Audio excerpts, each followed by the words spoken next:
জনজাতির গৌরব দিবস উপলক্ষে মহারানী তুলসীবতী ওয়েলফেয়ার ট্রাস্টের উদ্যোগে জনজাতি বিশিষ্ট ব্যক্তিদের মধ্যে সংবর্ধনা জ্ঞাপন অনুষ্ঠানের আয়োজন করা হয়।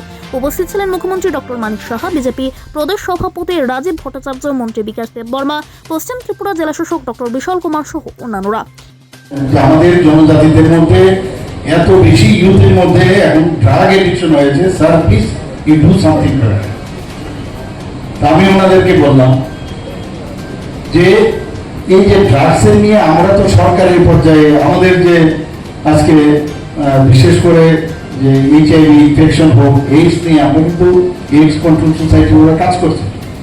আমরা বিভিন্ন জনজাতি এমএলএ যারা আছেন, জনজাতি না শুধু অন্যান্য সব এমএলএদেরকে নিয়ে আমরা অলরেডি মিটিংও করেছি বিধানসভার প্রাঙ্গণে এবং তাদেরকেও দায়িত্ব দিয়েছি আপনারা কাজ করুন। আমরাও বলেছি যেখানে যারা জনজাতিরা আছেন যেখানে বক্তব্য আমাদের সবসময় রাখতে হয়, অ্যাটলিস্ট আমাদের এই এইচআইভি, এইডস কিংবা হেপাটাইটিস বি, সি এইগুলো নিয়ে আমরা কিছুটা হলেও আমরা আলোচনা রাখবো।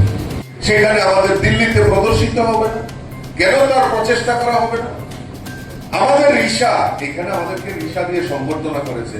আমি ধন্যবাদ জানাই আমার দেশের প্রধানমন্ত্রী নরেন্দ্র মোদীজিকে। এই ঋষা উনি আমাদের এই সারা ভারতবর্ষের আমাদের জনজাতি, আমাদের যারা ট্রাইবেল যারা মহিলারা রয়েছে তাদের হাতের তৈরি সেই ঋষা সমস্ত ভারতবর্ষে আমাদের দেশের প্রধানমন্ত্রী পৌঁছে দিয়েছেন এবং তাকে জিআই ট্যাগে সম্মান ঘোষিত করেছেন। এটাই আমাদের দেশের প্রধানমন্ত্রী। এই যে কৃষ্টি সংস্কৃতি, কিছুক্ষণ আগে আমরা হজাগরি নৃত্য দেখলাম, বাবা গড়িয়া নৃত্য রয়েছে, আমাদের ঝুমুর নৃত্য রয়েছে। তো আমাদের এই যে জনজাতি অংশের কৃষ্টি সংস্কৃতিকে পৌঁছে দেওয়ার জন্য এবং তাকে ডেভেলপ করার জন্য আমাদের রাজ্য সরকার 2025-26 অর্থ বছরে প্রায় 100 কোটি টাকার মতো বাজেটে সেটা প্রভিশন রেখেছে। এবং আপনারা বিশ্বাস করবেন না যে আমাদের দিল্লিতে গত মাসটা ঠিক আমার খেয়াল নেই, সেখানে আমাদের অষ্টলক্ষ্মী সেখানে সম্মেলন হয়।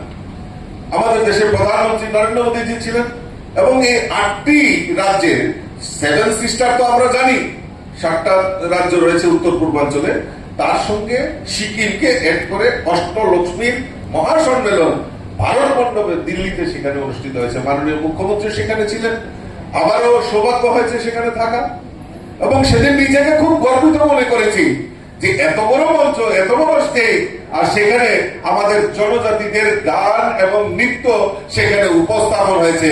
আর ত্রিপুরাবাসী হিসাবে সেই সময় নিজেকে খুব গর্বিত মনে হয়েছে। Bureau report, news live 24 Tripura.